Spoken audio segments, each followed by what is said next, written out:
ఈవీ9 national news కు స్వాగతం. ముందుగా హెడ్లైన్స్. బర్డ్ ఫ్లూ ఎఫెక్ట్, కోళ్లపాలలో పెరుగుతున్న గొడ్ల నిల్వలు.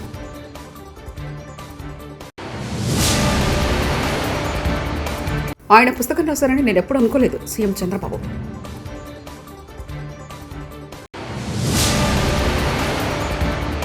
శ్రీ వైఎస్ జగన్ను కలిసి భూమి పూజకు ఆహ్వానించిన కర్ణాటకలోని విజయనగర జిల్లా నందిపుర పీఠాధిపతులు.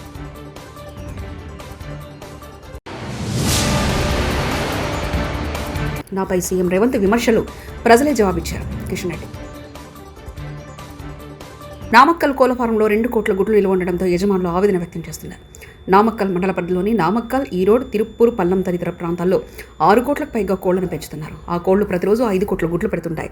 ఈ గుడ్లను రాష్ట్ర ప్రభుత్వం పౌష్టికాహార పథకంలో వినియోగిస్తుండగా పొరుగు రాష్ట్రాలు, విదేశాలకు ఎగుమతి చేస్తుంటారు.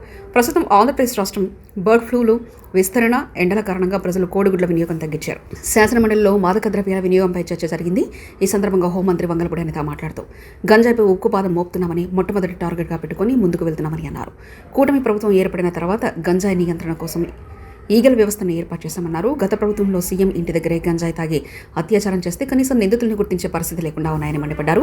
2021 దేశవ్యాప్తంగా 7,40,000 గంజాయి దొరికితే అందులో 2 లక్షల గంజాయి ఏపీలో పట్టుబడిందని తెలిపారు. రాష్ట్ర ప్రయోజనాల విషయంలో ఎక్కడ రాజీ పడొద్దు, రాష్ట్ర సమస్యలపై పార్లమెంట్లో గట్టిగా గలమెత్తాలి. వైఎస్ఆర్సీపీ ఎంపీలకు శ్రీ వైఎస్ జగన్ దిశానిర్దేశం. తాడపల్లి క్యాంప్ ఆఫీసులో వైఎస్ఆర్ కాంగ్రెస్ పార్లమెంటరీ పార్టీ సమావేశం. పార్టీ ఎంపీలతో సమావేశం మాజీ ముఖ్యమంత్రి, వైఎస్ఆర్సీపీ అధ్యక్షుడు శ్రీ వైఎస్ జగన్మోహన్ రెడ్డి. పోలవరం ప్రాజెక్టు ఎత్తు, విశాఖ స్టీల్ ప్లాంట్ మిర్చికి మద్దతు ధర, 1 నేషన్ 1 ఎలక్షన్, రాష్ట్రంలో కొత్త మెడికల్ కాలేజీల ప్రైవేటీకరణ, ఇంకా పలు అంశాలపై సమావేశంలో చర్చ. వీటన్నిటిపైన ఎక్కడ రాజీ లేకుండా పోరాడాలి. పార్టీ ఎంపీలకు శ్రీ వైఎస్ జగన్ ఆదేశం. డిలిమిటేషన్ ఎంపీల సమావేశంలో ప్రస్తావన, నియోజకవర్గాల పునర్విభజనపై స్పష్టత రావాలి. ఆ మేరకు కేంద్రం స్పందించేలా చొరవ చూపాలి. సమావేశంలో పార్టీ ఎంపీలకు వైఎస్ జగన్ సూచన. దగ్గుబాటి వెంకటేశ్వరరావు ప్రతి అంశాన్ని లోతుగా విశ్లేషిస్తారని, ఆయన పుస్తకం రాస్తారని ఎప్పుడూ అనుకోలేదని, వెంకటేశ్వరరావులో ఇంత డెప్త్ ఉందని తెలియదని ముఖ్యమంత్రి చంద్రబాబు నాయుడు అన్నారు. విశాఖలోని గీతం యూనివర్సిటీలో దగ్గుబాటి వెంకటేశ్వరరావు రచించిన ప్రపంచ చరిత్ర పుస్తక ఆవిష్కరణ కార్యక్రమం జరిగింది. సీఎం చంద్రబాబు, మాజీ ఉపరాష్ట్రపతి వెంకయ్యనాయుడు, కేంద్ర మంత్రి నిర్మలా సీతారామన్, బీజేపీ రాష్ట్ర అధ్యక్షుల పురంధేశ్వరి తదితరులు హాజరయ్యారు. ఈ సందర్భంగా చంద్రబాబు మాట్లాడుతూ దగ్గుబాటి వెంకటేశ్వరరావు తమ కుటుంబంలో విశిష్టమైన వ్యక్తి అని, ఇద్దరం కలిసి ఎన్టీఆర్ దగ్గర చాలా విషయాలు నేర్చుకున్నామని, ఆయన అప్పచెప్పిన బాధ్యతలను నెరవేర్చేవాళ్ళమని చెప్పారు. కలిసి 40 ఏళ్లు ఉన్నామని, ఆయన ఇంత డెప్త్ ఉందని, పుస్తకం రాస్తారని ఎప్పుడు ఊహించలేదన్నారు. ఇంకొక పక్కన భాష, కళలు, వాస్తు, శిల్పం, భూ సంస్కరణలు, సామాజిక న్యాయం, ఆధునిక చరిత్ర, భూస్వామ్య వ్యవస్థలు, తెగలు, జాతులు, భారతీయ రాజులు, కడాన ఇటీవల ఆంధ్రప్రదేశ్లో ఉండే ప్రజా పరిపాలన కూడా అధ్యయనం చేసే పరిస్థితికి వచ్చాడు. అదే దండయాత్రలు.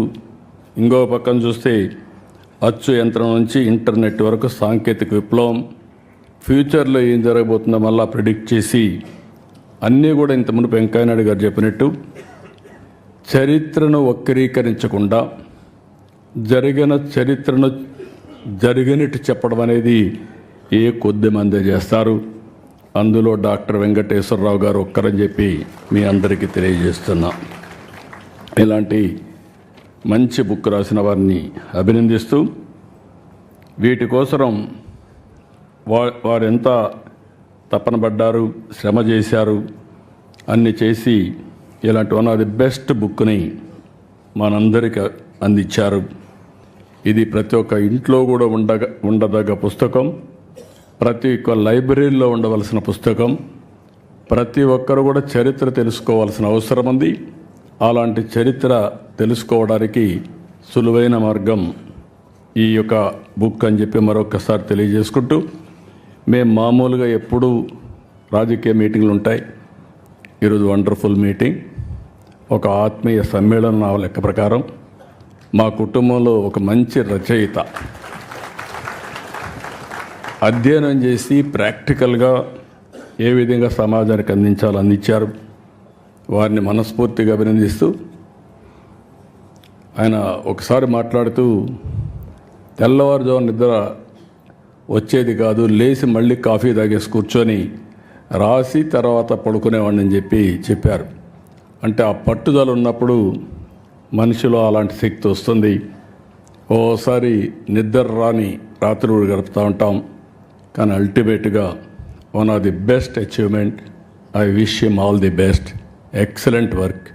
మీ అందరి తరపున మరొక్కసారి మనస్ఫూర్తిగా అభినందిస్తూ అందరికీ నమస్కారాలు. ఇంటర్మీడియట్ బోర్డులో సంస్కరణలు, మంత్రి నారా లోకేష్ కీలక వ్యాఖ్యలు. కళాశాల విద్యార్థుల ఆత్మహత్యలపై శాసనమండలిలో వైసీపీ ఎమ్మెల్సీలు ప్రశ్నించారు. వారి ప్రశ్నలను మంత్రి నారా లోకేష్ సమాధానమిచ్చారు. విద్యా సంస్థల్లో పిల్లలు ఆత్మహత్యలు చేసుకోవడం బాధాకరమన్నారు. పలు సమస్యలతో పిల్లలు ఆత్మహత్యలు చేసుకుంటున్నారని చెప్పారు. ర్యాగింగ్, ఒత్తిడి, ఫీజుల చెల్లింపు వల్ల ఎక్కువగా పిల్లలు ఆత్మహత్యలకు కారణమవుతున్నారన్నారు. పాఠశాల విద్యలోనూ మానసికంగా వేధిస్తున్నారనే అంశాలు వెలుగులోకి వస్తున్నాయని చెప్పారు. ఆత్మహత్యల నివారణకు ప్రభుత్వం చర్యలు తీసుకుంటుందని మంత్రి నారా లోకేష్ అన్నారు. అని చాలా స్పష్టంగా నేను చెప్తాను జరిగిన అధ్యక్ష 2016లో 6 చనిపోయారు అధ్యక్ష. మళ్ళీ 2019లో 4 చనిపోయారు. 2021లో 7 చనిపోయారు. 22లో 12 మంది చనిపోయారు అధ్యక్ష. మళ్ళీ 23లో 17 మంది. 24 వచ్చి మళ్ళీ 6. అంటే ప్యాటర్న్ లేదు అధ్యక్ష, పెరుగుతున్న ప్యాటర్న్ లేదు. టెక్నికల్ ఎడ్యుకేషన్ లో కూడా ఒక సంవత్సరం 2-3 చనిపోతున్నారు, ఒక సంవత్సరం 11 మంది చనిపోయారు, ఒక సంవత్సరం 1 చనిపోయారు. ప్యాటర్న్ అనేది లేదు. ఇంకో పక్కన యూనివర్సిటీలో కూడా ఆత్మహత్యలు జరిగినాయి. డేటా రిపోర్టింగ్ 2014 నుంచి ఉంది అధ్యక్ష. అప్పటి నుంచి చూస్తే 18 మంది, అంటే గత దశాబ్దంలో 18 మంది ఆత్మహత్య చేసుకోవడం జరిగింది అధ్యక్ష. ఈ స్కూల్ వెల్నెస్ టీమ్స్ ఏర్పాటు చేసి ప్రైవేట్ మరియు ప్రభుత్వ జూనియర్ కళాశాలకి ఓరియంటేషన్ ఇచ్చి ఎర్లీ సిమ్టమ్స్, అంటే ఆత్మహత్య చేసుకోవాలనేది ఒక్క క్షణంలో ఆలోచించి కాదు, ఒక సిమ్టమ్ అనేది ఉంటుంది. విద్యార్థులు ఆ సిమ్టమ్ మనం క్యాప్చర్ చేయాల్సిన అవసరం ఉంది అధ్యక్ష. పిల్లల్ని ఆత్మహత్య చేసుకోకుండా చూసుకోవాల్సిన బాధ్యత ఉంది అధ్యక్ష. కేవలం జూనియర్ కళాశాల నుంచి విశ్వవిద్యాలయాల వరకే కాకుండా ఈవెన్ స్కూల్ ఎడ్యుకేషన్ లో కూడా అధ్యక్ష, ఇవన్నీ కూడా ఏంటంటే స్కూల్ ఎడ్యుకేషన్ లో కూడా ఈ రోజు మేము కొన్ని కౌన్సిలర్స్ సుమారుగా 280 కౌన్సిలర్స్ మేము నియమించాం. వాళ్ళని టీచర్లు కూడా, ఉపాధ్యాయులు కూడా ట్రైనింగ్ ఇస్తారు అధ్యక్ష. QPR ఇన్స్టిట్యూట్ US అధ్యక్ష, ఇది one of the best institute, అంటే ఇది ఆత్మహత్యలు నివారించడానికి one of the best institute. వాళ్ళ ఒక ఒప్పందం. తెలుగు భాషలో ప్రపంచ చరిత్ర పుస్తకం ఆవిష్కరణ హర్షణీయమని మాజీ ఉపరాష్ట్రపతి వెంకయ్యనాయుడు అన్నారు. విశాఖ గీత యూనివర్సిటీలో దగ్గుపాటి వెంకటేశ్వర రచించిన ప్రపంచ చరిత్ర పుస్తకావిష్కరణ కార్యక్రమంలో వెంకయ్య పాల్గొన్నారు. ఈ సందర్భంగా మాట్లాడుతూ మన గుర్తింపుకు చరిత్ర అనేది ఒక పునాది అని తెలిపారు. ప్రపంచ చరిత్రను పుస్తకం రాయడం అంత తేలికేమి కాదన్నారు. ఎన్టీఆర్ నటన గురించి పుస్తకం రాయడం కూడా సాధ్యమయ్యే పని కాదన్నారు. వివిధ సంఘటనల క్రమేణా ఎలా మారాయో చరిత్ర చెప్తుందని తెలిపారు. ఈ ప్రపంచ చరిత్రలో జరిగిన పరిణామ క్రమాన్ని సరళమైన భాషలో సామాన్యులకు అర్థమయ్యేటట్టుగా పుస్తకాన్ని తీసుకురావడం చాలా ముదావహమైనటువంటి విషయం అని చెప్పి నేను మనం చేస్తున్నాను. ఈ వివిధ సంఘటనలు క్రమేణా ఎలా మారాయి, వర్తమానం భవిష్యత్తును ఎలా ప్రభావితం చేస్తాయి అనే విషయాన్ని ఎప్పుడు చరిత్ర చెప్తూ ఉంటుంది మనకి. చరిత్ర దానంతట అది రాసుకోదు. చరిత్రను కూడా ఎవరో ఒకరు రాయాలి. మామూలుగా రాజకీయాలు, ఆర్థిక శాస్త్రం, సంస్కృతి, విజ్ఞాన శాస్త్రం, మతం సహా మానవ సమాజంలోని అన్ని అంశాలను ఈ చరిత్ర స్పృశిస్తుంది. మామూలుగా చరిత్ర అంటే కేవలం గత సంఘటనల కాలక్రమం కాదు. చరిత్రలో అదొక భాగం మాత్రమే. మన గుర్తింపులకు చరిత్ర అనేది ఒక పునాది. అది మన ఉనికికి సాక్షి మాత్రమే. చరిత్ర ద్వారానే మానవాడికి జరిగిన మంచి చెడులు, విషాదాలు, వివిధ సమాజాలు ఎదిగిన లేదా క్షీణించిన తీరు, నాగరికత విరసిల్లినా లేదా అంతరించిన ఆ యొక్క తీరును తెలుసుకోగలం. చరిత్ర ద్వారానే అది సాధ్యమవుతుంది. దీనిని బట్టే వర్తమానాన్ని సరిదిద్దుకుంటూ, చరిత్ర నుంచి గుణపాఠాలు నేర్చుకుంటూ, భవిష్యత్తుకు మంచి ప్రణాళికలను వేసుకుంటూ ముందుకెళ్లే ప్రయత్నం విఘ్నులైన వారు ఎవరైనా చేస్తారు. మామూలుగా గతం లేనిదే వర్తమానం లేదు, వర్తమానం లేనిదే భవిష్యత్తు లేదు. అందుకే చరిత్రను సరిగా నమోదు చేయడం, చరిత్రను తెలుసుకోవడం చాలా అవసరం. అసెంబ్లీ అర్బన్ ఎమ్మెల్యే దగ్గుపాటి తొలి ప్రసంగం. మొదటిసారి అనంతపురం సమస్యలను అసెంబ్లీ దృష్టికి తీసుకెళ్లిన దగ్గుపాటి డంపింగ్ సమస్యకు పరిష్కారం చూపించాలని సభ దృష్టికి వెళ్లిన దగ్గుపాటి వచ్చే గాంధీ జయంతి రోజున డంపింగ్ యార్డ్ తరలించేలా చర్యలు తీసుకోవాలని కోరిన ఎమ్మెల్యే దగ్గుపాటి ప్రసాద్. అలాగే ఐటీ విద్యాశాఖ మంత్రి లోకేష్ అన్న గారికి, అనంతపురం నగర ప్రజలకు అందరికీ, నా తోటి శాసన సభ్యులకు అందరికీ నమస్కరిస్తూ, అధ్యక్ష, మా అనంతపురంలో ముఖ్యంగా గత 20 ఏళ్ళ నుంచి డంపింగ్ యార్డ్ సమస్య నెలకొంది అధ్యక్ష.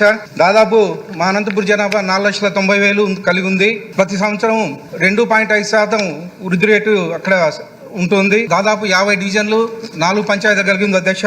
గత ఎలక్షన్స్ లో భాగంగా డంపింగ్ యార్డ్ ని మేము తొలగిస్తామని చెప్పేసి చెప్పడం జరిగింది అధ్యక్ష.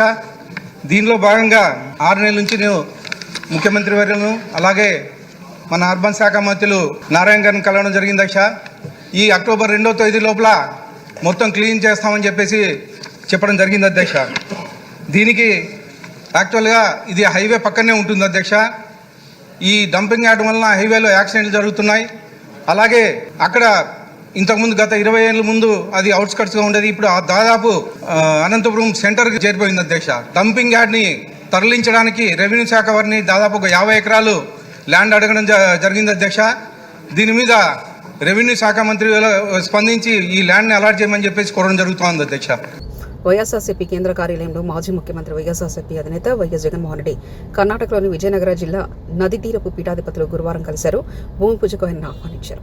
ఏప్రిల్ 30న నదీ తీరంలో ప్రపంచంలో ఎత్తైన 108 అడుగుల శ్రీ అర్ధనారీశ్వరి స్వామి విగ్రహానికి భూమి పూజ కార్యక్రమం నిర్వహించారు. ఆహ్వాన పత్రికను జగన్మోహన్ రెడ్డికి అందించారు.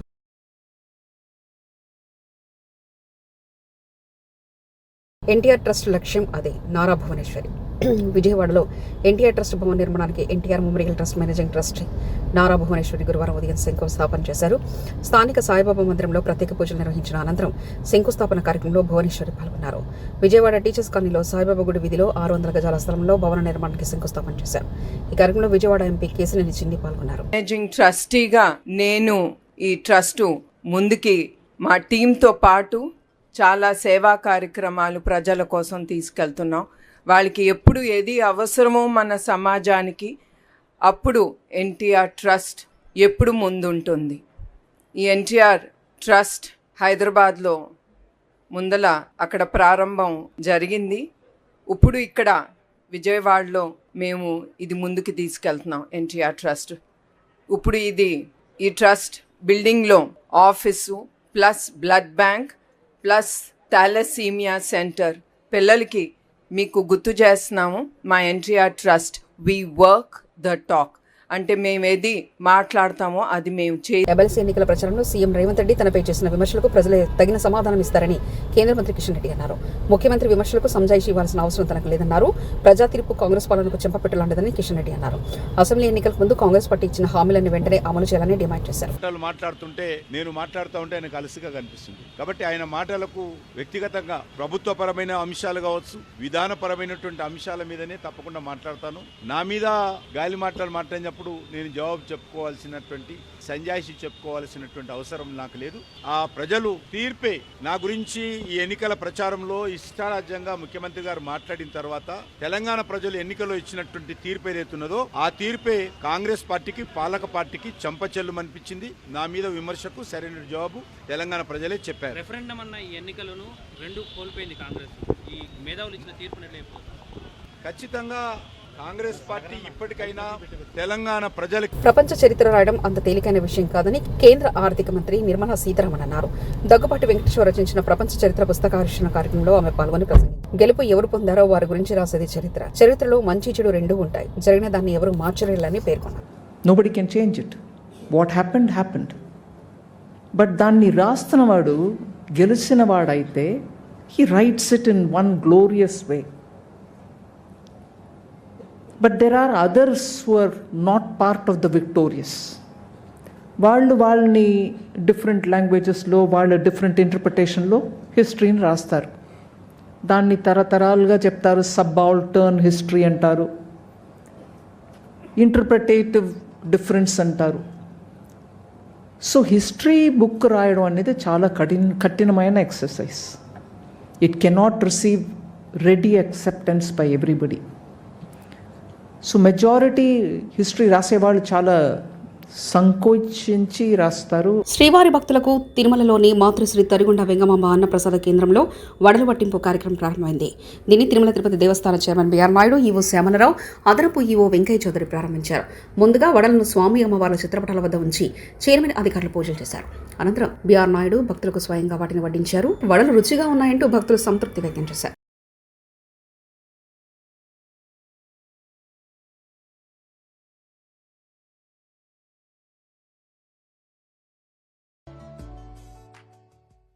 ఈ అన్నప్రసాదం సెంటర్కి వచ్చి భోజనం చేయడం జరిగింది. ఆ సందర్భంగా నా మనసులో ఒక ఆలోచన వచ్చింది, ఇంకొక పదార్థం పెడితే బాగుంటుందని. దాన్ని ముఖ్యమంత్రి చంద్రబాబు నాయుడు గారి దృష్టికి తీసుకెళ్ళడం, వారు వెంటనే ఆమోదించడం, ఆ తర్వాత అధికారులతో చర్చించి బోర్డు సమావేశంలో ప్రవేశపెట్టి అందరి ఆమోదయోగ్యంతో ఈరోజు మసాలా వడ ఇంట్రడ్యూస్ చేసి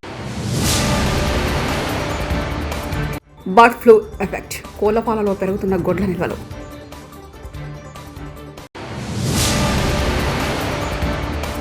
ఆయన పుస్తకం రాశారని నేను ఎప్పుడు అనుకోలేదు, సీఎం చంద్రబాబు.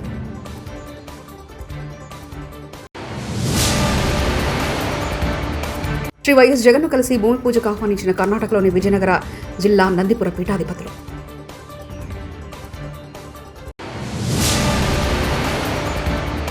నాపై సీఎం రేవంత్ విమర్శలు, ప్రజలే జవాబిచ్చారు. కిషన్ రెడ్డి. ఇవి బులెటిన్ విశేషాలు. చూస్తూనే ఉండండి EV9 నేషనల్ న్యూస్.